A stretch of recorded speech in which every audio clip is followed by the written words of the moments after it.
हरिः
गुरुर्ब्रह्मा गुरुर्विष्णुः गुरुर्देवो महेश्वरः गुरुः साक्षात् परं ब्रह्म तस्मै श्री गुरवे नमः। व्यासं वसिष्ठनप्तारं शक्तेः पौत्रमकल्मषम् पराशरात्मजं वन्दे सुखतातं तपोनिधिम्। शुक्लाम्बरधरं विष्णुं शशिवर्णं चतुर्भुजं प्रसन्नवदनं ध्यायेत् सर्वविघ्नोपशान्तये। अगज आनन पद्मार्कं गजाननमहर्निशम् अनेकदं तं भक्तानाम् एकदन्तमुपास्महे। वक्रतुण्डमहाकाय कोटिसूर्यसमप्रभा निर्विघ्नं कुरु मे देवा सर्वकार्येषु सर्वदा। सरस्वती नमस्तुभ्यं वरदे कामरूपिणी। तेज्यारम्भं करिष्यामि सिद्धिर्भवतु मे सदा।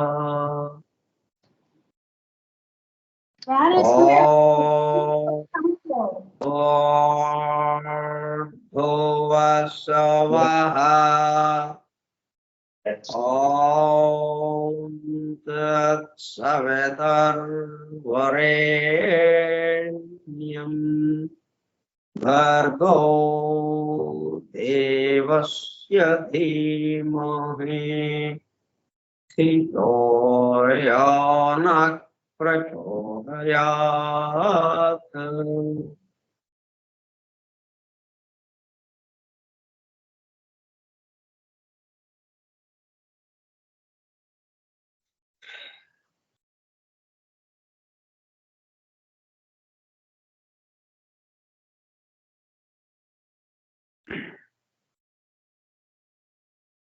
Vasudev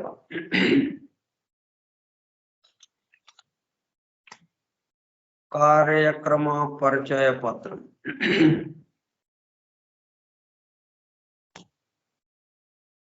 Forum for Truth Seekers, Satyanveshakula Brundavan. పరమ గురువులు హెలినా పెట్రోనా బ్లావెట్స్కీ ద్వారా సమస్త మానవాళి ఆధ్యాత్మిక అభివృద్ధి పరిపూర్ణతల కొరకు అందించిన మ్యాగ్నమ్ ఓపస్ పరమాద్భుత దివ్య గ్రంథము ద సీక్రెట్ డాక్ట్రిన్ రహస్య సత్య సూత్రము వాల్యూమ్ 1 కాస్మోజెనసిస్ ప్రథమ సంపుటము బ్రహ్మాండోత్పత్తి క్రమము Part 1 Cosmic Evolution in 7 stanzas from the Book of Dhyan. ప్రథమ భాగం ధ్యాన గ్రంథంలోని 7 స్టాంజాస్ లో వివరింపబడిన బ్రహ్మాండ పరిణామం. గ్రంథ పఠనము, అధ్యయనము, అవగాహన, ఆత్మదర్శనము కార్యక్రమము. 128వ పాఠము 17/4/2024 గురువారం సాయంత్రం 4:30 గంటలు. The secret doctrine Skype group లో సుదూర ప్రాంతాలలో ఎవరింట్లో వారు హాయిగా విశ్రాంతి తీసుకుంటూ ఏకకాలంలో ఒకేసారి ఏమి చేస్తున్నాము, వింటున్నాము. ఏమి వింటున్నాము?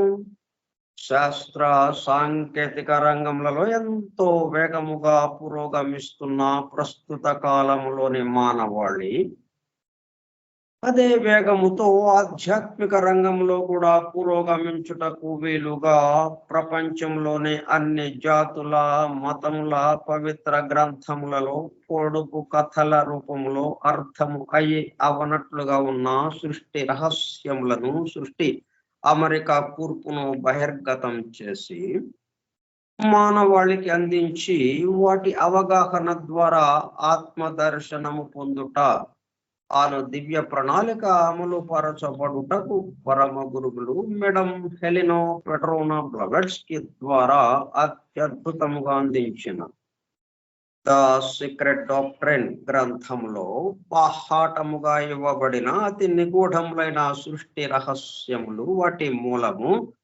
గ్రంథ హృదయమును చేరు పద్ధతులు తెలుసుకోవాలనే తీవ్ర ఇచ్ఛతో తపనతో సత్యాన్వేషణలో భాగముగా ఎన్నో నిగూఢ విషయములను మరింత లోతుగా తెలుసుకుంటూ సత్యమును చేరు ప్రయత్నంలో మనమందరము ఇక్కడ చేరాము. దానితో పాటు ఆధునిక విజ్ఞానము యొక్క దృష్టి పథము నుండి తప్పిపోయిన తత్వ దర్శన అన్వేషణలో అనగా సత్యాన్వేషణ కొరకు కూడా ఈ గ్రంథము దగ్గరకు వచ్చాము. The true student of the secret doctrine is a జ్ఞానయోగి అని మేడం బ్లావెట్స్కీ అన్న మాటలను నిజం చేయడానికి మనమందరము జ్ఞానయోగిగా ఒకటకు కూడా ఇక్కడ చేరాము. గత 2 సంవత్సరముల 8 నెలల కాలము పాటు ద సీక్రెట్ డాక్టర్ని గురించి తెలుసుకోవడానికి ప్రయత్నించిన మనము ప్రస్తుతము ఇక్కడ చేరి ద సీక్రెట్ డాక్టరీన్ ను తెలుసుకుంటూ ఆపై సమస్త విశ్వముగా రూపుదాల్చిన ద సీక్రెట్ డాక్టరీన్ యందు ప్రవేశించి ద సీక్రెట్ డాక్టరీన్ గా స్వస్థితి యందు మేల్కాంచుటకు చేస్తున్న చిరు ప్రయత్నమే ఈ కార్యక్రమము. ఈ దివ్య జ్ఞాన మహాయజ్ఞ కార్యక్రమంలో పాల్గొని చెవి యొగ్గి వినుచున్నాం అనగా ఒళ్ళంతా చెవులు చేసుకుని వినుచున్న ప్రియ సత్యాన్వేషక సోదర శ్రోతలందరకు నమస్కారం.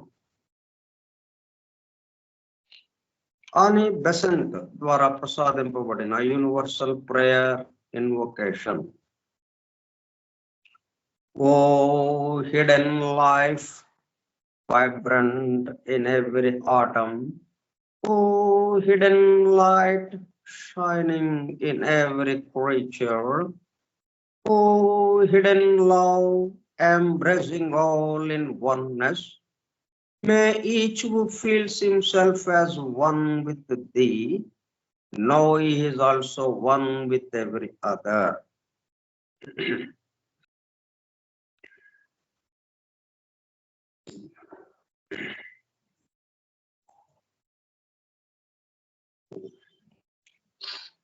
మనం మొదటి స్టాంజాలో ఉన్నాం.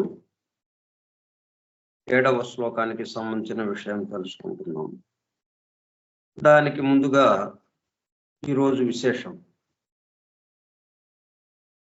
మనం అనేకత్వంలో ఉన్నప్పుడు ఏమవుతుందంటే కొన్ని రోజులు చాలా అత్యద్భుతమైన రోజులు, విశేషమైన రోజులు.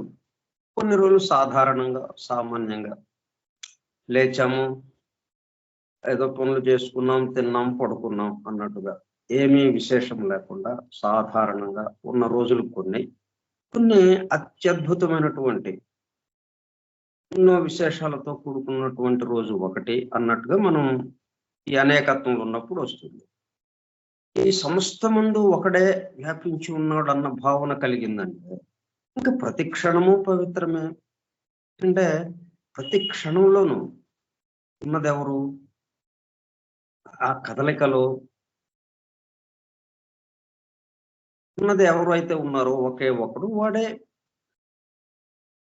ఇంకప్పుడు మనకి ప్రతి క్షణము పవిత్రమే అయిపోతుంది, విశేషమే అయిపోతుంది. ఇంకా ప్రత్యేకత ఉండదు ఇక మనకి. అయితే మనం అనేకత్వంలో ఉన్నాం కాబట్టి ఇప్పుడు ఈ అనేకత్వం నుంచి ఎందుకు ఈ విశేషమైన రోజులు కొన్ని వస్తూ ఉన్నాయి మనకి అంటే, ఈ అనేకత్వం నుంచి ఏకత్వంలోకి దారి చూపించడం కోసం, అదొక మార్గంగా మనల్ని ప్రేరేపించడం కోసం, మనలో ఆ మేల్కాంచడం కోసం, దాని పట్ల ఆ ఏకత్వానుభూతి పట్ల నిద్రాణ స్థితిలో ఉన్నాం కాబట్టి మేల్కాంచటానికి, మేల్కొలపటానికి ఈ విశేషమైన రోజులు ఇలాగ వస్తూ ఉంటాయి. అలా ఏర్పాటు చేయబడ్డాయి. అన్ని రకాలుగా మనల్ని ఎటు తిరిగినా కానీ, ఎక్కడికి వెళ్ళినా, ఎటు తిరిగినా ఏదో ఒక సందర్భంలో మనల్ని మేల్కొలపటం, మేల్కొలిపేటట్టుగా ఈ మొత్తము ఏర్పాటు చేయబడి ఉంది. లేకపోతే ఇంక అట్లా నిద్రపోతాం కదా. మన స్వస్థితి ఎందలాగా నిద్రపోయి మన ఈ అనేకత్వ స్థితి ఏదైతే ఉందో దాంట్లోనే ఉండిపోతాం. మన స్వస్థితిలోకి మరలా మనం ప్రవేశించము. అందుకని ఇటువంటివన్నీ అప్పుడప్పుడు మనకి విశేషమైన రోజులు అని, ప్రత్యేకంగా ఉన్న రోజులని మనకి కొన్ని రోజులు వస్తూ ఉంటాయి సంవత్సరంలో. ఒక సంవత్సరం యూనిట్గా తీసుకుంటాయి. ఎందుకంటే ప్రతి సంవత్సరం మళ్ళీ అంతకుముందు ఎట్లాగా జరిగిందో క్రితం సంవత్సరంలో ఈ గ్రహాలు కానీ, నక్షత్రాలు కానీ, వాటి పరిభ్రమణలు, సూర్య చంద్రాదులు అవి పరిభ్రమించే తీరు, అవి మరలా అదే పద్ధతిలో క్రితం సంవత్సరం ఒక సమయంలో ఎలా దగ్గరికి వచ్చినాయో అదే సమయానికి మరలా ఈ సంవత్సరం ఆ దగ్గరికి రావటం జరుగుతుంది. అందుకని అటువంటి సమయాలను ఎన్నుకుని అవతారమూర్తులు దిగి వస్తుంటారు. రాముడు అవ్వచ్చు, కృష్ణుడు అవ్వచ్చు. ఒక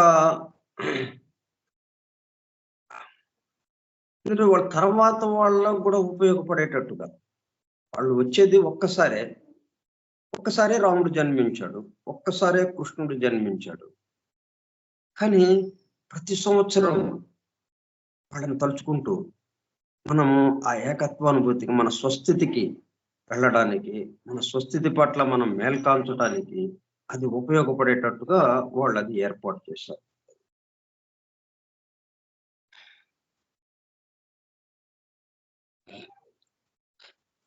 లేకపోతే ఏమవుతుంది, అందరి జన్మదినాలు చేసుకుంటున్నాం, ఏదో వాళ్ళదే అంటే వాళ్ళ గొప్ప కోసం. ఇప్పుడు అంబేద్కర్ చేస్తున్నాం అంటే ఆయన ఏదో గొప్పవాడని చేయటంలా మనం ఆయన అడ్డం పెట్టుకుని మనం రాజకీయంగా ఎదగడం కోసం అట్లా పెట్టుకుంటున్నాం. మనం ఎవరి పుట్టినరోజులు చేసినా వాళ్ళని అడ్డం పెట్టుకుని మనం ఎదగటం కోసం అన్నట్టుగా ఉంటుంది. అది ఈ భౌతిక విషయాలకే పరిమితం అయిపోతుంది. ఆ ఉన్నత స్థితులకి, ఉన్నత విలువలకి సంబంధించి మనల్ని ప్రేరణ చేయటానికి వీలుగా అది ఉండదు. ఇక్కడ వచ్చేటప్పుడు కల్లా ఈ అవతార మూర్తులు, ఈ పండగలు, పర్వదినాలు మనకు ఏర్పాటు చేయబడినాయి. వాటికి ఈ పద్ధతిలో ఒక అద్భుతమైన ఈ సమయంలో ఈరోజు ఆ గ్రహాదులు, నక్షత్రాలు, రాసులు ఇవన్నీ కూడా ఒక వరుసలోకి వచ్చి ప్రత్యేకంగా ఒక వరుసలోకి వచ్చి అంటే ఆ పరిభ్రమణంలో అట్లా తటస్థించింది. ప్రత్యేకంగా రావాలనేమి రాలేదు. అలా తిరుగుతూ తిరుగుతూ ఉన్నారు. ఇలాగొచ్చారు. ఇప్పుడు మనం రోజువారీ పనులు చేసుకుంటున్నాం, ఎక్కడెక్కడో ఉన్నాము. ఈ సమయానికి ఇక్కడికి వచ్చి కూర్చున్నాం. మనందరము ఒక చోట చేరాం. అట్లా అప్పుడేమవుతుంది, ఒక గొప్ప విషయాన్ని గురించి మనం చెప్పుకుంటూ మనలో ఆ ఏకత్వానుభూతికి సంబంధించి మన స్వస్థితికి సంబంధించిన ఆ మేల్కొనటానికి అవకాశము కలిగేటట్టుగా మనం ఇక్కడ ఈ కార్యక్రమం పెట్టుకున్నాం. ఒక్కొక్క రోజుకి ఒక్కొక్క గంట కొద్దిగా మనం ఏదైనా మెసేజ్ వాట్సాప్లో ఎవరికన్నా పంపాలనుకోండి, అది 5%, 10%, అట్లాగా కొద్దిగా వెళుతూ చివరికి 100% అవుతుంది అన్నట్టుగా. అలాగా రాముల వారు జన్మించిన రోజు ఈరోజు, రాముడు అవతరించిన రోజు. తన అవతారానికి ఈ సమయాన్ని ఎన్నుకుని, ఈ సమయము ప్రతి సంవత్సరం వస్తుంటుంది. తను ఒక్కసారే వస్తాడు, ఆ తర్వాత మళ్ళీ అవతరించడం ఉండదు కదా. కానీ ఈ సమయం ప్రతి సంవత్సరం వస్తుంటుంది కాబట్టి తన అవతారానికి సంబంధించి తనను గుర్తు చేసుకుంటూ, ఈ సమయాన్ని గుర్తు చేసుకున్నా చేసుకోకపోయినా, మనం సూర్యుడు ఉన్నాడా లేడా అని ఆ ఆలోచన మనకు లేకపోయినా రోడ్డు మీదకి వెళ్తుంటే సూర్యుడి యొక్క కిరణాలు మన మీద పడుతూనే ఉంటాయి. సూర్యుడు ఉన్నాడా లేడా అన్నది, సూర్యుడు ఉంటేనే సూర్యుడు ఉన్నాడండి అన్న వాళ్ళ మీదేమో సూర్యకిరణాలు పడడం, సూర్యుడు లేనివాడు అన్న వాళ్ళకేమో కిరణాలు పడకుండా ఉండడం ఉండదు. అట్లాగే ఈ సమయం ఇది కీలకమైనది. ఆయన అవతరించిన రోజు, ఆయన అవతరించిన దానికన్నా ఇంకా కీలకమైనది ఇది. నిరంతరము ప్రతి సంవత్సరం మనల్ని ఆ ఏకత్వానుభూతికి తీసుకువెళ్ళటానికి ఉపయోగపడే సమయం ఇది. అందువల్ల ఈ రోజున మనము ప్రత్యేకంగా ఆయన జీవితం గురించి, ఆయన గురించి మనము ఆలోచన చేసినప్పుడు మనం మనలో ఆ ఏకత్వానుభూతికి సంబంధించింది మేల్కొనటానికి అవకాశం ఉంది.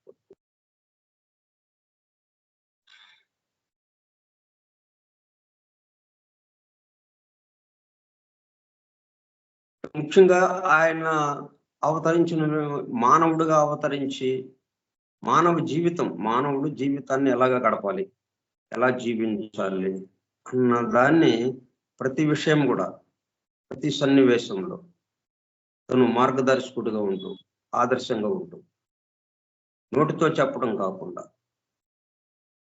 చేతలతో చూపిస్తూ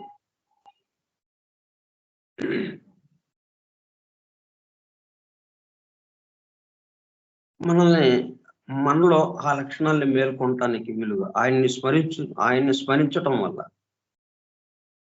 ఆయన నామాన్ని ఉచ్చరించటం వల్ల మనలో ఆ లక్షణాలు మేల్కొనేటట్టుగా అది ఏర్పాటు చేయబడింది అనమాట. కొన్ని విషయాలు ఏంటంటే, పితృవాక్ పాలన, ధర్మవర్తన, సదా సత్యమే పలకడం, ప్రజానురంజకమైన పాలనను అందించడం వంటి ఎన్నో లక్షణాలను బట్టి అందరి గుండెల్లో దేవుడిగా కొలువు తీరాడు రాముడు.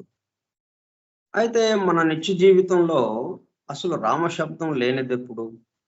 చిన్నప్పుడు లాలపోసి శ్రీరామ రక్ష చెప్పడం దగ్గర నుంచి రామాలాలి మేఘశ్యామాలాలి అనే జోలపాటతో బిడ్డలను నిద్రపుచ్చటం వరకు అందరి జీవితాలలో రాముడు ఒక భాగంగా మారిపోయాడు. నేడు ఆ జగదభిరాముడు ఇలపై పుట్టిన రోజు, అంతేనా ఆదర్శ దంపతులుగా పేరు పొందిన సీతారాముల పెళ్లి రోజు కూడా.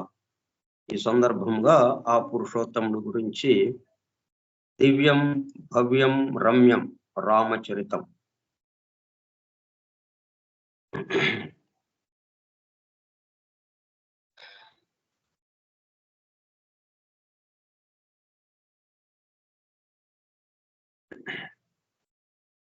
ఆయన ఇక్ష్వాకు కుల తిలకుడు, దశరథ మహారాజా తనయుడు. మనకి 2 వంశాల నుంచి ప్రధానంగా, ఇటు భారతం కానీ అటు రామాయణం కానీ, చంద్రవంశపు రాజులు, సూర్యవంశపు రాజులు. సూర్యుడి నుంచి ఆ సూర్యుడి యొక్క అంశతో దిగిన వాళ్ళు, చంద్రుడి నుంచి ఆ చంద్రుడి యొక్క అంశతో దిగిన వాళ్ళు. ఇట్లా వీళ్ళిద్దరితో నిండిపోయింది మన యొక్క పాత రోజుల్లో. అన్ని ఈ పరిపాలన చేసిన వాళ్ళందరూ కూడా. దశరథ మహారాజా తనయుడు తండ్రి మాటను నిలబెట్టడం కోసం రాజ్యంతో పాటు సర్వ సంపదలను, అన్ని సుఖాలను విడనాడి నార దుస్తులు ధరించి 14 ఏళ్ల పాటు అరణ్యవాసం చేశాడు. ఎన్ని కష్టాలు వచ్చినా వెరవలేదు. తాను నమ్మిన సత్య ధర్మ మార్గాలనే అనుసరించాడు. ఒక మంచి కొడుకుల, అనురాగాన్ని పంచే భర్తల, ఆత్మీయతను అందించే అన్నల, ప్రజలను కన్నబిడ్డల్లా పాలించే రాజుల, అందరితో అన్ని విషయాలలోనూ వినమ్రతతో మెలిగే మర్యాద పురుషోత్తముడిలా. ఎవరైనా కనిపిస్తే వాళ్ళు పలకరిస్తే మనం పలకరిద్దాంలే అన్నట్టు కాకుండా, ఈయనే ముందు పలకరించేవాడు, ఈయనే ముందు నవ్వేవాడు, నవ్వుతూ పలకరించేవాడు. చిన్నవాళ్ళైనా పెద్దవాళ్ళైనా ముందు పలకరించేవాడు అన్నమాట. అంత స్థాయిలో ఉండి, రాజు స్థాయిలో ఉండి, చక్రవర్తి స్థాయిలో ఉండి, ఎవరినైనా కానీ ముందు తను పలకరించేవాడు. అక్కడ గొప్పతనం. ఎందుకని వాళ్ళేంటి, ఈ సమస్త ముందు తననే దర్శిస్తూ ఉంటారు కాబట్టి తనతోనే మాట్లాడుకుంటున్నాడు అన్నట్టుగా. ఇప్పుడు ఆయన ఆ పరబ్రహ్మగా, పరమాత్మ తత్వంగా ఉన్నటువంటి ఆ సంకల్పం మీద అయితే ఉందో, తాను పెక్కులు కావాలి అని. దేనికి పెక్కులు కావాలి? వీటిలో మాట్లాడుకోవటానికి, ఆనందంగా జీవించటానికి, ఒకళ్ళకొకళ్ళు పరస్పరం సహకారం చేసుకుంటూ, ఒకళ్ళ పట్ల ఒకళ్ళు ప్రేమతో జీవనాన్ని గడపటానికి. దానికి నమూనాగా చక్కగా ఎందుకు తాను పెక్కులు కావాలనే సంకల్పించాడు ఆయన, ఎందుకు అన్నది ఇక్కడ మనకు వివరంగా తెలుస్తుంది మనకి ఈ రామావతారంలో ప్రత్యేకంగా.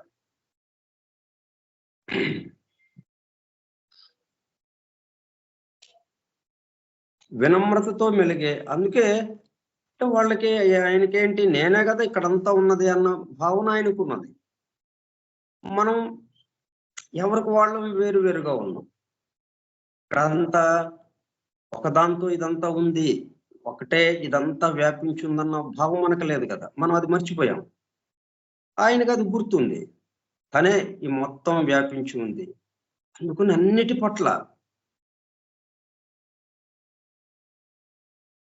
వినమ్రతతో మెలిగే మర్యాద పురుషోత్తముడిలా, ఇలా ఎవరితో ఏ విధంగా ఉండాలో ఆ విధంగానే నడుచుకున్నాడు. అన్ని వేళలా ధర్మాన్నే పాటించాడు. ఆపన్నులకు స్నేహస్తాన్నే అందించాడు. ఆత్మీయులకు, మిత్రులకు అండగా నిలిచాడు.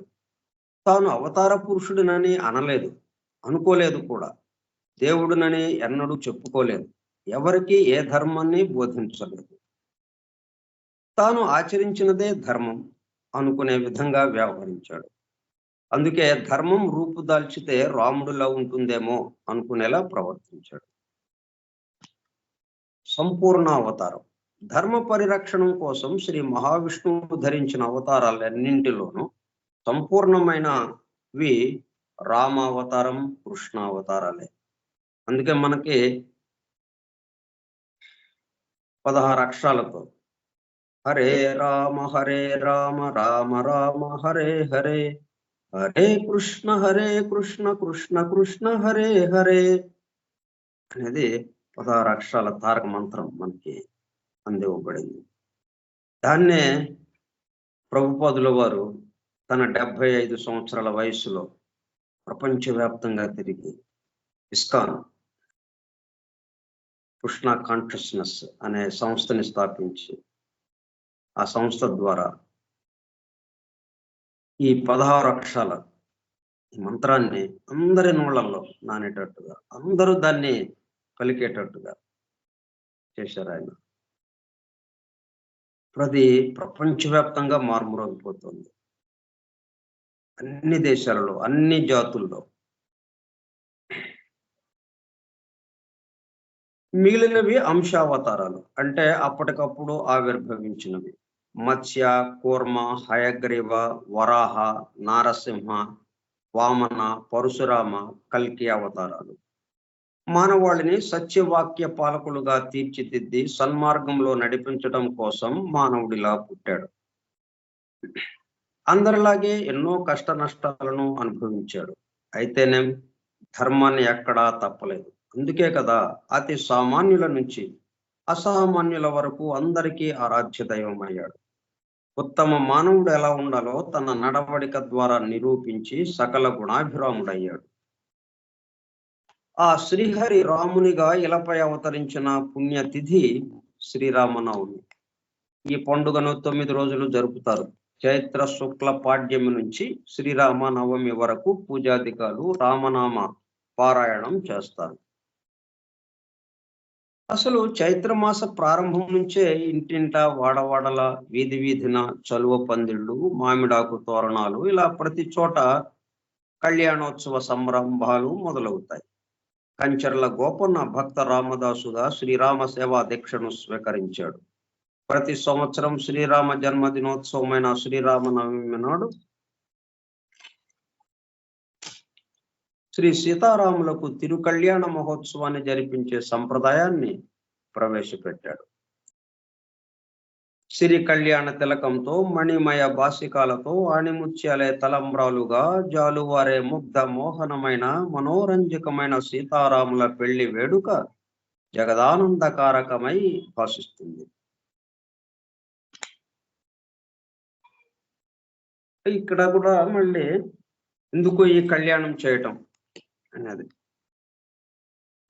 ప్రతిసారి చేయడము, కళ్యాణం అంటే ఒకసారే కదా చేస్తారు అనేది ఒకటి. ఇది సంకేతంగా మనకి మనందరి యొక్క ప్రతినిధిగా సీతాదేవి అక్కడ ఉంది. ఈ సమస్త మానవాళికి ప్రతినిధిగా అమ్మవారు అక్కడ ఉన్నారు. కాబట్టి మనందరికీ ఆ దైవంతో అనుసంధానం అవటం, మనం దైవంలో సగభాగం అవటం అన్నట్టుగా, ఇవాళ ఆయనతో కళ్యాణం. ఇవాళ ఆ కళ్యాణోత్సవాన్ని మనందరినీ సీతాదేవితో మనం తాదాత్మ్యించేందుకు, మనము రాముల వారితో మనకి వివాహమైంది అన్నట్టుగా, ఆ కళ్యాణం జరిగింది అన్నట్టుగా, అంటే రాముల వారిలో కలిసిపోయాం మనము అన్నట్టుగా. ఈ దేహాత్మ జీవాత్మతో కలిసిపోయింది అన్నట్టుగా, అంటే ఈ దేహాత్మ జీవాత్మ యొక్క కళ్యాణం.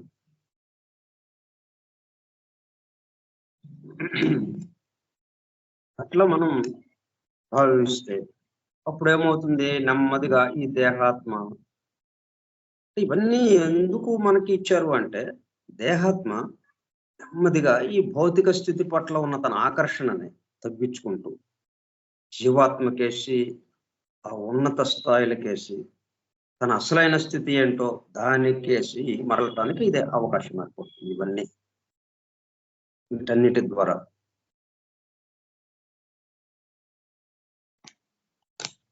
శ్రీరామనవమి మరుసటి రోజు దశమి నాడు శ్రీరామ పట్టాభిషేకాన్ని నిర్వహిస్తారు. పుట్టినరోజునే పెళ్లి వేడుకల, శ్రీరాముడు జన్మించిన పుణ్యతిథి చైత్ర శుద్ధ నవమి, పునర్వసు నక్షత్రం, కర్కాటక రాశి, కర్కాటక లగ్నం. ఆనాడు రాముని జన్మదిన వేడుకలు జరిపించాలి. అయితే శ్రీ సీతారామ కళ్యాణం జరిపించడంలోని అంతరార్థం ఏమిటనే దానికి పురుషోత్తమ సంహిత అనే ఆగమ శాస్త్ర గ్రంథం ఏమి చెబుతోందంటే, ఆ పరమాత్ముడు అవతారమూర్తిగా ఏ రోజున ఈ పుణ్య పొడమిపై అవతరిస్తే ఆ రోజునే కళ్యాణం జరిపించాల్సి ఉందని, ఒకవేళ ఆ తిథి తెలియకపోతే ఏకాదశి రోజున కళ్యాణం జరిపించడం సంప్రదాయమని పేర్కొంది. అందుకే లోక కళ్యాణం కోసం సీతారాములకు పుణ్యక్షేత్రమైన భద్రాచలంలో ప్రతి సంవత్సరం చైత్ర శుద్ధ నవమి నాడు అభిజిత్ లగ్నంలో పెళ్లి వేడుకలు జరిపిస్తున్నారు.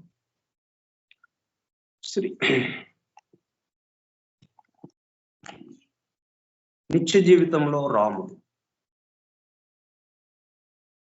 లాల పోసేటప్పుడు శ్రీరామ రక్ష, జోలపాడేటప్పుడు రామాలాలి మేఘశ్యామాలాలి, ఓదార్పుగా అయ్యో రామ, అనకూడని మాట వింటే రామరామ, పొద్దు పుస్తకాలను ప్రారంభిస్తూ శ్రీరామ, కూర్చునేటప్పుడు లేచేటప్పుడు రామ, ఇలా ఆయన అందరి నాలుకల మీద నర్తిస్తూనే ఉంటాడు.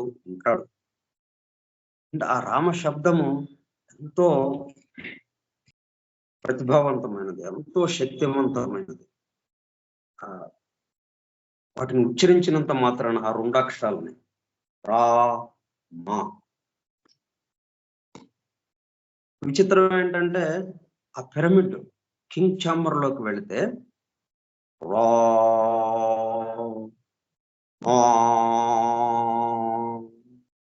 రా మా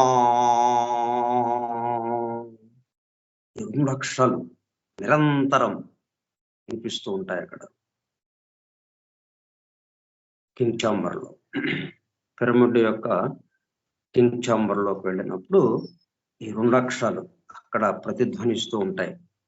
అట్లా కట్టారా వాటిని నిరంతరము ఆ శబ్ద తరంగాలు వచ్చేటట్టుగా. విశేషమైనది అన్నట్టుగా ఆ రామ శబ్దం.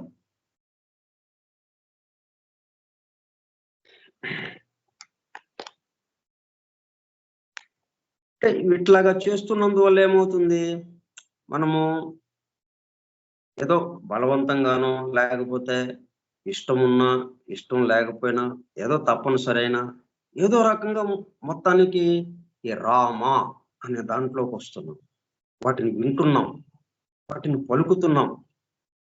దాంతో ఏమవుతుంది, ఈ దేహాత్మ ఈ భౌతిక స్థితికి సంబంధించిన విషయాల నుంచి నెమ్మదిగా కేంద్రానికేసి, పరిధికేసి ఉంది కదా ఇప్పుడు ఇదంతా, అది కేంద్రం కేసి తిరగటానికి అవకాశం ఏర్పడుతుంది. దానికోసం ఈ ఎయిర్పోర్ట్లని ఎన్ని ఎయిర్పోర్ట్లు చేసినా, ఎన్ని రకాల విషయాలు చేసినా, ఇవన్నీ దేనికోసం, దేహాత్మ కేంద్రం కేసి ఆ జీవాత్మకి సమర్పించుకోవటం కోసం. సరే నువ్వు చెప్పినట్టు వింటాం అన్న దాంట్లోకి తీసుకురావడానికి ఇదంతా ఈ ప్రయత్నం. అప్పుడు కానీ అది ఏకత్వానుభూతికి మనం వెళ్ళలేము. దేహాత్మ లేకుండా, దేహం లేకుండా జీవాత్మ దైవంతో సమానంగా ఉంది. ఇంకా అది ప్రత్యేకంగా ట్రైనింగ్ పొందేదే ఉంది, శిక్షణ పొందేదే ఉంది. అది దైవం పట్ల మేల్కాంచడం ఏముంది, అక్కడ ఏమీ అక్కర్లేదు. జీవాత్మ దగ్గర ఏమీ అవసరం లేదు. ఇక్కడ అవసరం ఉన్నదంతా దేహాత్మ దగ్గర ఉంది. ఈ దేహాత్మని నిరంతరము ఇవన్నీ వింటూ ఉండడంతో తను అంతకుముందు ఈ వృక్ష వర్గు, మన ఖనిజ వర్గు, వృక్ష వర్గు, ఆ ఖనిజ వర్గు కన్నా ముందు 3 వర్గులు ఉన్నాయి. ఇట్లా 6 వర్గులు దాటి 7వ వర్గు అనేటువంటి మానవ వర్గు దగ్గరికి వచ్చింది ఇది ఉపాధిగా. కాబట్టి ఇక్కడ వచ్చేటప్పుడు కల్లా తనలో మొత్తం వృత్తులుగా ఉన్నవి, బలంగా వృత్తులుగా ఉన్నవి, తనని బాధించినవి, దానికి ప్రతిస్పందించడానికి అవసరం లేకుండా అలాగా గుర్తులుగా ఉన్నవండి ఇప్పుడు బయటకు వస్తూ ఉన్నాయి. కామ శరీరం ఉంది, మానసిక శరీరం ఉంది, వారున్నిటి ద్వారా బయటికి వెడలు వస్తూ ఉన్నాయి. తన కోరికలను తీర్చుకోవడానికి, అణగారిపోయిన కోరికలు, అణగారిపోయిన వాంఛలు అన్నీ తీర్చుకోవటానికి ఎంతో ఉత్సాహంతో ఇది ఈ 2 శరీరాల ద్వారా బయలువెడలుతోంది, పరిధికేసి తిరుగుతోంది, పరిధిలోనే తిరుగుతూ ఉంది. ఇప్పుడు జీవాత్మ దాన్ని అట్లా కాదు, మనిద్దరం కలిసి తురియాత్మగా మారి ఆ దైవానుభూతిలోకి వెళ్ళాలి మనం అని చెప్పడానికి అవకాశం కలగటం లేదు. అందుకనే ఈ జీవాత్మ యొక్క పనిని తేలిక చేయడం కోసం ఈ దేహాత్మని ఆ ఏకత్వానుభూతిలోకి తీసుకువెళ్ళడానికి ఇటువంటి ఏర్పాట్లు అన్నమాట. అవతార పురుషులు వాళ్ళు జన్మించిన సమయాలు, వారిని మనం గుర్తు చేసుకుంటూ ఉండడం, మనం మనంతటికి మనం చేయకపోయినా ఇప్పుడు నేను చెప్తుంటే మీరు వింటున్నారు, అలాగా వినడం అన్నా జరుగుతోంది. మనకు ప్రత్యేకంగా దాని పట్ల ఏ భావం లేకపోవచ్చు, కానీ అట్లా వినడం. మనం రోడ్డు మీదకి వెళ్ళామంటే ఆ పానకం, వడపప్పు ఎక్కడికి వెళ్ళినా కానీ రెండు రకాలుగా మనం వేసవి కాలానికి సంబంధించి మన దేహం ఆరోగ్యంగా ఉండటానికి అవసరమయ్యే ఆ పానకం, ఆ వడపప్పు చక్కగా ఉపయోగపడుతుంది. రెండోది ఆయన యొక్క ప్రసాదంగా. ఇది రాముడి కళ్యాణం జరిగిందంట, ఆ కళ్యాణం ద్వారా ఇది ఇచ్చారు మాకు అన్నట్టుగా. రాముడి కళ్యాణము, రాముడి జన్మదినం, రామ శబ్దం, సీతారాములు, అలాగా ఆ మొత్తం కుటుంబం అంతా, రామ లక్ష్మణ భరత శత్రుఘ్నులు, మరి హనుమత్ సమేత హనుమంతుడు లేకుండా వాళ్ళతో తాదాత్మ్యం చెందాడు హనుమంతుడు లేకుండా వాళ్ళని చెప్పుకోవడానికి లేదు. ఇట్లాగా ఇవన్నీ వినడం ద్వారా ఏమవుతుంది, ఒక్కసారి కాదు ప్రతి సంవత్సరం. అప్పుడు దేహాత్మ కొంత మార్పు. అట్లాగే ఇంకా ఎన్నెన్నో, కృష్ణుడి జన్మదినం అని ఇంకా ఎన్నెన్నో రకాలైన పండుగలు. ఆ పండుగలు మనం ఆచరిస్తూ ఉండగా ఆ అద్భుతమైన శక్తి అంతరిక్షంలో అది మన మీద ప్రభావం చూపించి ఆ దేహాత్మ నెమ్మదిగా కేంద్రానికేసి, అంటే తన యొక్క స్వస్థితిలోకి వెళ్ళడం కోసం ప్రయత్నం మొదలవుతుంది.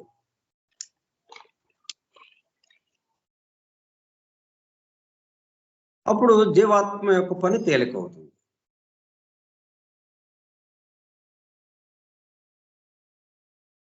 పొద్దు పుస్తకాలను ప్రారంభిస్తూ శ్రీరామ, కూర్చునేటప్పుడు లేచేటప్పుడు రామ, ఇలా ఆయన అందరి నాలుకల తీస్తూనే ఉన్నాడు. అల్లరి చేస్తే కిష్కింధకాండ, కఠినమైన ఆజ్ఞ ఇస్తే సుగ్రీవాజ్ఞ, విశాలమైన ఇంటి గురించి చెప్పేటప్పుడు లంకంత ఇల్లు, పాత వాటి గురించి చెప్పాలనుకుంటే ఇక్ష్వాకుల కాలం నాటిది. అప్రయత్నంగా మనం ఇక్ష్వాకుల తిలకుడు అని ఇలా ఇక్ష్వాకు వంశాన్ని, ఆ ఇక్ష్వాకు దాని గురించి మనం చెప్పుకోవటం జరుగుతుంది. పాత వాటి గురించి చెప్పుకున్నా కానీ ఇక్ష్వాకుల కాలం నాటిది. ఇక సామెతల్లోకి వెళ్తే రామాయణంలో పిడకల వేట, రామాయణం అంతా విని రాముడికి సీత ఏమవుతుంది అన్నట్టు. అదే కదా ఇప్పుడు దేహాత్మకి జీవాత్మ ఏంటి, ఈ రెండిటికి సంబంధం. అలాగే మానవుడుగా మనం ఉన్నాం, మనకి దేవుడికి ఉన్న సంబంధం ఏంటి? అది సీతారాములకి సంబంధించిన సంబంధమే మనకి దేవుడికి ఉన్న సంబంధం. రాముడికి సీత ఏమవుతుంది అన్నట్టు. ఎందుకంటే మనం ఎప్పుడు మనకి ఇది అనుమానమే కదా, మనకి భగవంతుడికి ఉన్న సంబంధం ఏంటి? ఒకే సమాధానం, సీతకి రాముడికి ఉన్న సంబంధం ఏంటి? సీత రాముడికి ఏమవుతుంది, మనం భగవంతుడికి ఏమవుతాం?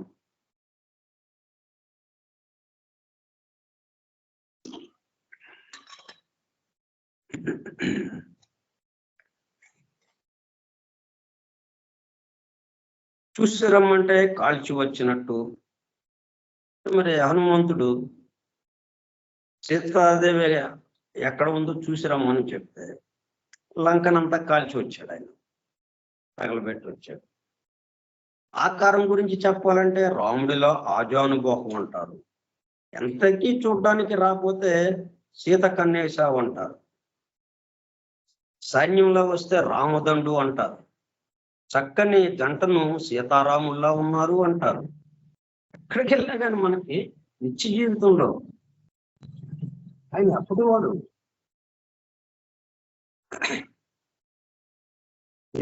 ఇది కలియుగం జరుగుతుంది. మొదట్లోనే ఉన్నాం 5000 సంవత్సరాలు. దీనికి ముందుది ద్వాపర యుగం, అది 8,64,000 సంవత్సరాలు. అది దానికి ముందుది త్రేతాయుగం, అప్పటి వాడు ఆయన. త్రేతాయుగం చివరిలో అప్పుడు అవతరించిన వాడు. 8 లక్షల అంటే లక్షల సంవత్సరాలు అయినా కానీ మన నిత్య జీవితంలో ప్రతి సన్నివేశంలో ఆయనతో ఆయన ప్రస్తావన లేకుండా ప్రతి దాంట్లో ఆయన ప్రస్తావన ఉంటుంది. ఎందుకు అంటే అదొక చాలా ఉపయోగకరమైనటువంటి పద్ధతి అది మనకి.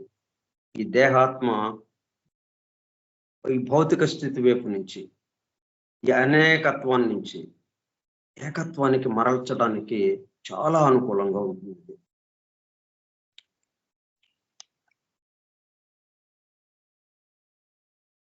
అంటే ఆయన యొక్క అంశం ఇక్కడ తిరుగుతూనే ఉంది. లక్షల సంవత్సరాల క్రితం వాడైనప్పటికీ రామ శబ్దాన్ని మనము స్మరించుకుంటున్నాము, పలుకు ఉచ్చరిస్తున్నాము అన్ని సందర్భాల్లోనూ అనంటే అర్థం ఏంటి? ఆయన శక్తి ఇక్కడ పనిచేస్తూ ఉన్నది. తద్వారా ఏమవుతుంది? మనం అంటే ఈ ఎవల్యూషన్లో, పరిణామంలో ఎప్పటికో చేరే స్థితికి త్వరగా చేరటానికి అవకాశంగా ఏర్పడుతూ ఉంటుంది.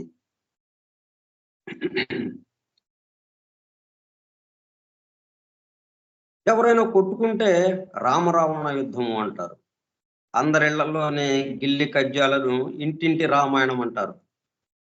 రాముడు మనకు విలువలను, వ్యక్తిత్వాన్ని నేర్పితే రామాయణం మనకు జీవిత పాఠాలు బోధిస్తుంది. రామచంద్ర ప్రభువు చల్లని చూపులు మనందరి మీద ప్రసరించాలని కోరుకుందాం.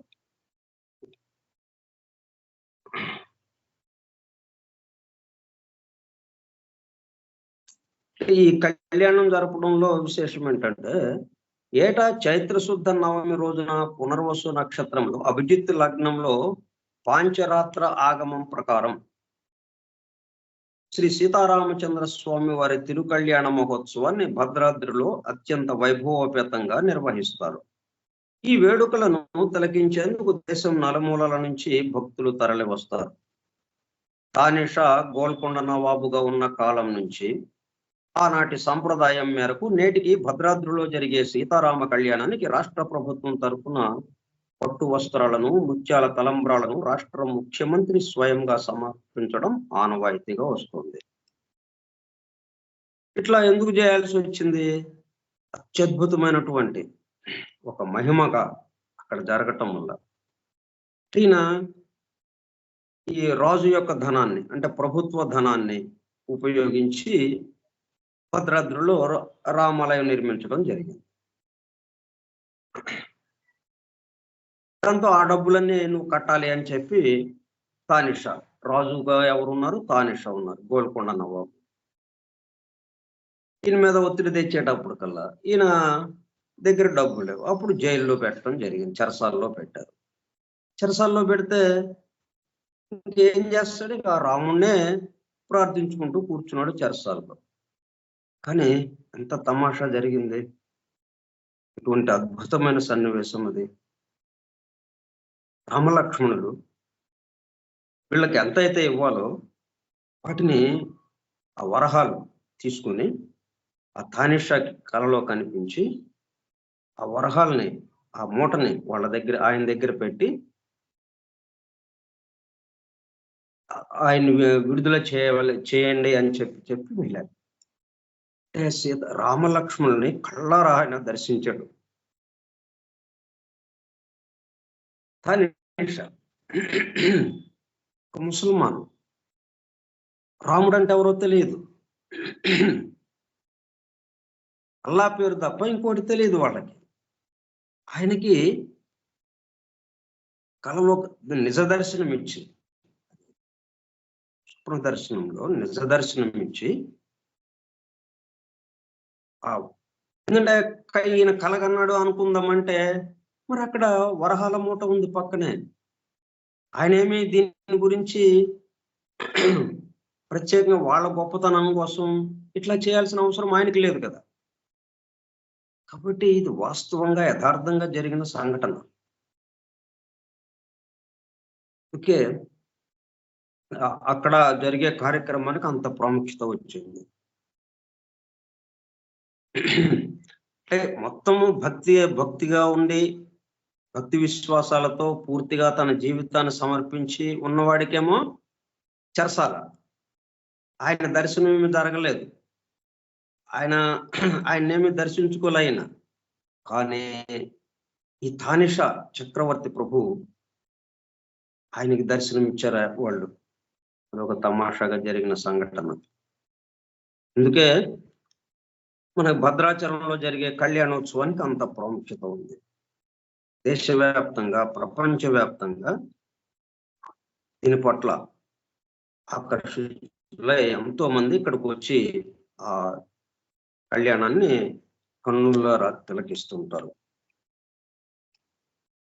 తర్వాత 12 గంటలకు ఎందుకు అంటే, రాముడు త్రేతాయుగంలో వసంత ఋతువు చైత్ర శుద్ధ నవమి రోజున పునర్వసు నక్షత్రం కర్కాటక లగ్నం అభిజిత్తు ముహూర్తం అంటే మధ్యాహ్నం సరిగ్గా 12 గంటలకు జన్మించాడు.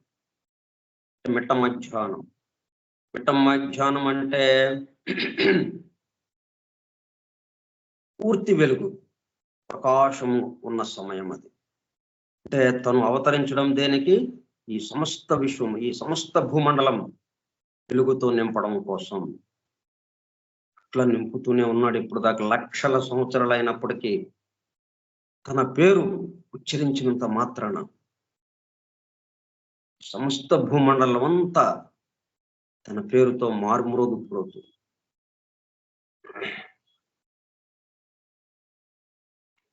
వెలుగుతో నింపడం కోసం మిట్ట మధ్యాహ్నం జన్మించాడు ఆయన.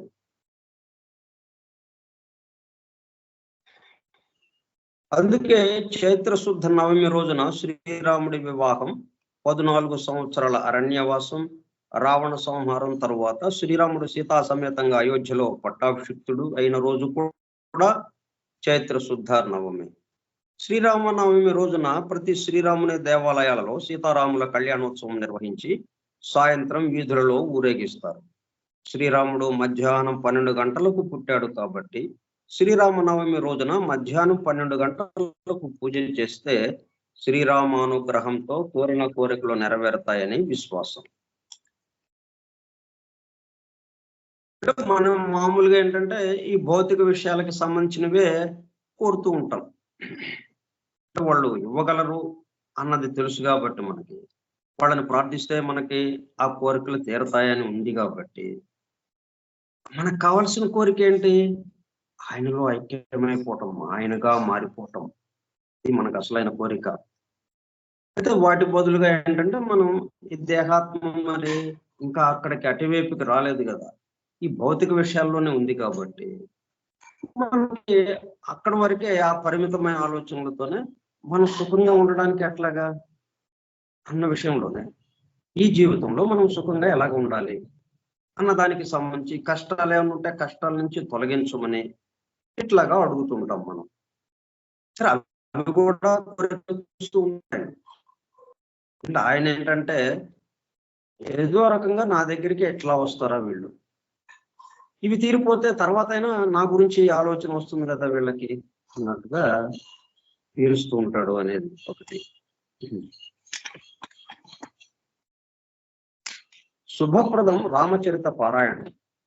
రాముని కాలంలో ధర్మం 4 పాదాల నడిచింది. దేశం సుభిక్షంగా ఉంది. అందుకే నేటికి ప్రజలు రాముని వంటి రాజు కోసం, రామరాజ్యం నాటి పాలన కోసం పాడతపిస్తుంటారు. తులసీదాసు, రామదాసు, కబీర్ దాసు వంటి వారందరూ అంతా రామమయం, ఈ జగమంతా రామమయం అని వేణోళ్ళ స్తుతించారు. ఈ పురాణ పురుషుని పుణ్యచరితమైన రామాయణాన్ని విన్నా, చదివినా, అందులోని శ్లోకాలను ఘట్టాలను మననం చేసుకున్న శుభం కలుగుతుందని ప్రతీతి. వాల్మీకి ద్వారా ఈ కావ్యం వచ్చింది. ఆయన యొక్క చరిత్రను మొత్తాన్ని చక్కగా మనకు అందించారు. ఆ చరిత్ర అందించడంలోనే అంటే మనకి మామూలుగా చూడటానికేమో ఒక చరిత్ర లాగా ఆయన జీవిత సన్నివేశాలతో ఆయన జీవితం ఎలాగా జరిగింది, ఆయన జీవిత చరిత్ర అన్నట్టుగా ఉంటుంది. కానీ అవే మనం పారాయణ చేస్తూ ఉంటే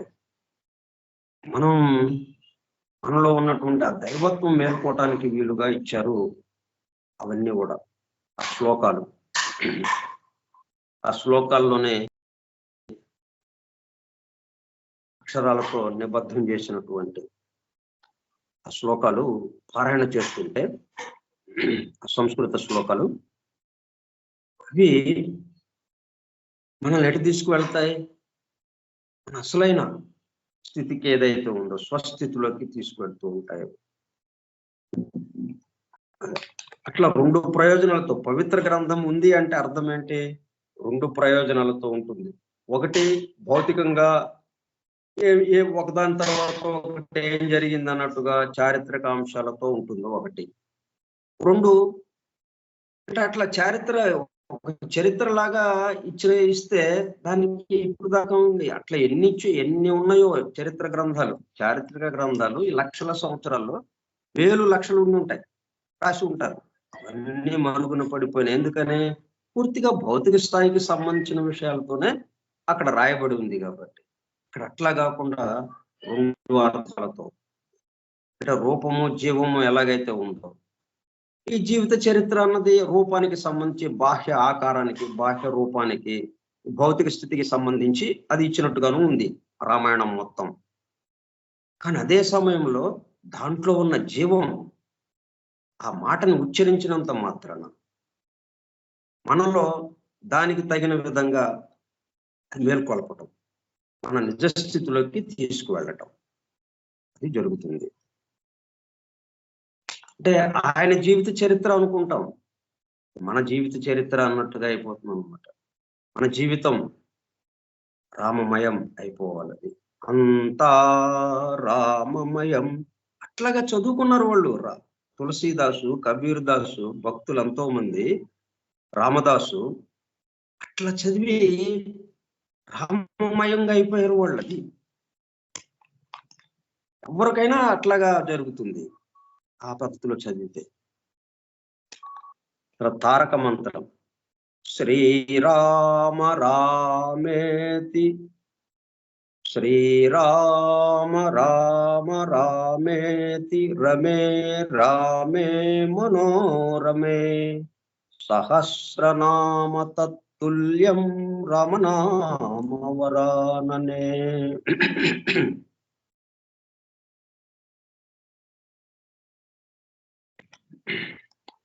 శ్రీరామ రామ రామేతి, రమే రామే మనోరమే.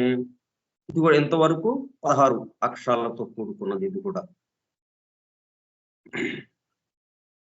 హరే రామ రామ రామ హరే హరే, హరే కృష్ణ కృష్ణ కృష్ణ హరే హరే ఎట్లాగైతే 16 అక్షరాలతో ఉందో ఇది కూడా 16 అక్షరాలు. తర్వాత సహస్రనామ తత్తుల్యం రామనామవరాననే. ఈ 16 అక్షరాలని మనం ఉచ్చరిస్తే ఏం జరిగింది? రామనామాన్ని 1000 సార్లు అన్నట్టుగా అయిపోయింది. 1000 సార్లు అన్నదానికి అన్నట్టుగా ఈ 16 అక్షరాలను ఒక్కసారి ఉచ్చరించినంత మాత్రాన ఇది తారక మంత్రం. శ్రీరామ రామ రామేతి, రమే రామే మనోరమే. అంటే శంకరుడు నోట్లో నుంచి వచ్చింది అది, శంకరుడు చెప్పింది అది. సహస్రనామ తత్తుల్యం రామనామవరానన్నే అనే శ్లోకం విష్ణు సహస్రనామంతో సమానమైనదంటారు. మోక్షాన్ని ప్రసాదించే మహామంత్రాలు ఓం నమో నారాయణాయ, ఓం నమ శివాయ నుంచి తీసుకున్న అక్షరాల కలయిక అయిన రామనామాన్ని జపిస్తే ఈ 2 మంత్రాలను జపించడం వల్ల కలిగే ఫలితం కంటే ఎక్కువ ఫలం కలుగుతుంది. మనం అనేకత్వంలో ఉన్నాం కాబట్టి ఏంటంటే ఏదైతే మనకి ఎక్కువ ఉపయోగంగా ఉంటుందో ఆలోచిస్తాం. ఇక్కడ 4-5 రకాలు ఉన్నాయి, ఒక 10 రకాలు. వీటిల్లో ఏది మనకి తేలిగ్గా మనకు కావాల్సిన దానికి వెళ్ళటానికి వీలవుతుంది, తేలిగ్గా అన్నట్టుగా మనం చూసుకుంటాం. అట్లా చూసినప్పుడు ఏంటంటే ఇట్లాగా వస్తాయి, దీనికంటే ఇది ఎక్కువ, దీనికంటే ఇది ఎక్కువ అన్నట్టుగా మనకు అనిపిస్తుంది. ఏ మంత్రం చదివినా అది ఎక్కడికి తీసుకెళ్తుంది? ఆ మంత్రం ఎక్కడి నుంచి అయితే ఉచ్చరింపబడుతుందో ఆ చోట్లోకే, ఆ సమస్తంలో ఏదైతే ఉందో ఆ దైవానుభూతిలోకే తీసుకెళ్తుంది ఏదైనా కానీ. ఎందుకంటే ఇదంతా ఎక్కడి నుంచి వస్తుంది? ఆ చోట్లో నుంచి వస్తుంది. ఆ చోటగా ఎవరున్నారు? సమస్తము వ్యాపించి ఆ దైవమే ఉన్నాడు.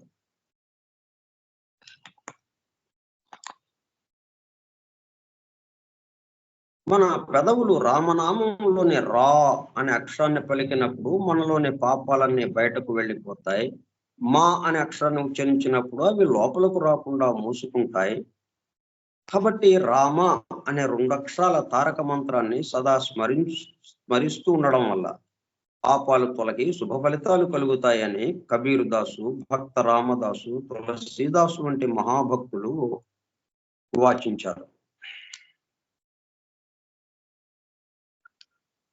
అంటే అదే సమస్త ముందు ఆయన్ని దర్శించటం. ఇక పాప పుణ్యాలు లేవు. పాపాలు ఇవన్నీ పోవటం, పుణ్యం రావడం, పాపం పోవడం ఇవన్నీ ఉండదు. ఇక సమస్తమందు రామమయం, అంతా రామమయం.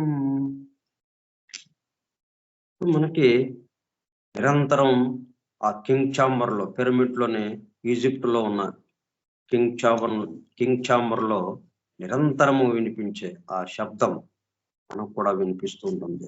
రా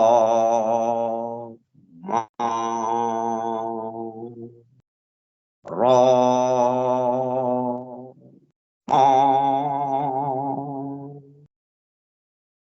రా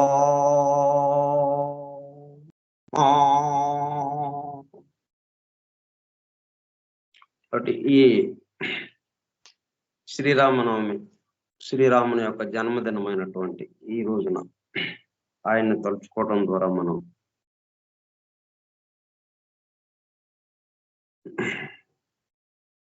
ఆయన యందు మేల్కోవటానికి మనకు కొద్ది అవకాశం, ఆయన అట్లాగా మనకి ఆశీర్వదించేటట్టుగా మనం ప్రార్థిద్దాం.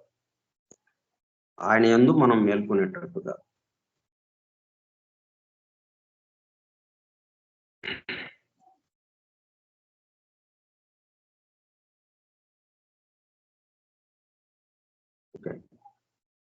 ఇది మనకి సీక్రెట్ డాక్టర్ కూడా సంబంధంగా ఉంది. ఎందుకంటే మనకి మొత్తం సీక్రెట్ డాక్టర్ అంతా ఇచ్చింది దేనికి? దేహాత్మ జీవాత్మతో కలిసి తుర్యాత్మగా మారటం. అలాగా దానికి ఒక పద్ధతి ఈ రాముల వారిని మనం ఆ రామ శబ్దాన్ని ఉచ్చరించడం, రాముల వారిని స్మరించుకోవటం, ఆయన్ని ప్రార్థించడం, పూజించడం, రక్షించడం, ఆయనలాగా మనం చేయడానికి ప్రయత్నం చేయటం. ఆయన ఎట్లాగైతే ప్రవర్తించాడో తల్లిదండ్రుల పట్ల, సోదరుల పట్ల, భార్య పట్ల, ముఖ్యంగా భార్యాభర్తలు ఎలా ఉండాలి అన్నది ఆయన మనకు ఆదర్శంగా ఉండి చూపించాడు. ఒకరి కోసం ఒకరు. ఈ సీతారాములాగా మనకి మిగతా వాటిలో అంతగా రావద్దు. మనకి ఈ సీతారాములు ప్రత్యేకంగా ఈ వైవాహిక వ్యవస్థ గురించి. అందుకే కళ్యాణము అనేది ఈ వైవాహిక వ్యవస్థ గురించి, భార్యాభర్తలు ఎలాగ ఉండాలి, ఒకళ్ళ కోసం ఒకళ్ళు ఎలాగ ఉండాలి అన్న విషయాన్ని ఇంట్లో చక్కగా చెప్పుకొచ్చారు. ఇది మనకి ఆయన ఆదర్శంగా తీసుకుంటూ మన నిత్య జీవితంలో మనం వాటిని అనుసరిస్తూ అంతా రామమయంగా అయ్యేటట్టుగా మనం చేసుకున్నాం. ఓకే, సరే, మళ్ళీ సోమవారం నాడు కలుద్దాం. వాసుదేవ. స్వస్తి ప్రజాభ్యః పరిపాలయంతాం న్యాయేన మార్గేణ మహీం మహిషాః. ఓ బ్రాహ్మణేభ్యః శుభమస్తు నిత్యం. లోకాః సమస్తాః సుఖినో భవంతు. లోకాః సమస్తాః సుఖినో భవంతు.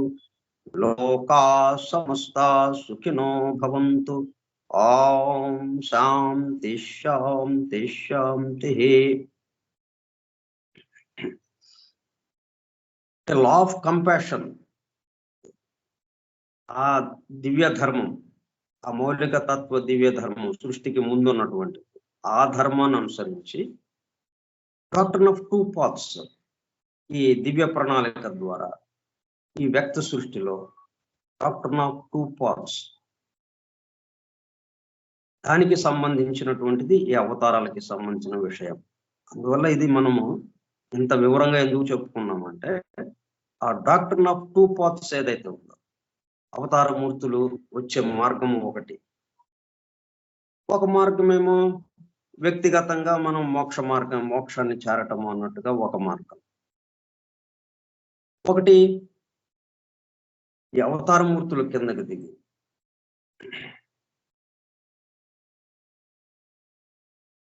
అంటే మోక్షం దాకా వెళ్ళి దాన్ని త్యజించి, ఆ మోక్ష స్థితిని త్యజించి ఈ సమస్త మానవాళి కోసం ఈ భూలోకంలోనే ఉండి వాళ్ళందరినీ కూడా పరిపూర్ణులుగా చేయటం కోసం ప్రయత్నం చేయటం.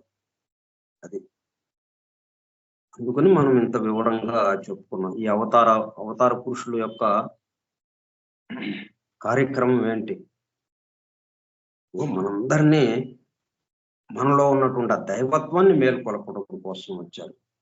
మనలో పనిగా మన కష్టాలు తీరుస్తారు, మనకు వరాలు ఇస్తారు అనేది ఒకటి ఉంది. అవన్నీ మరి ఈ జన్మకి సంబంధించినవి కదా, అది టెంపరీగా ఉంది. మనకి మన స్థితికి వెళ్ళటానికి అవి ఉపయోగపడవు కదా. మనకు కావాల్సింది వాటితో పాటు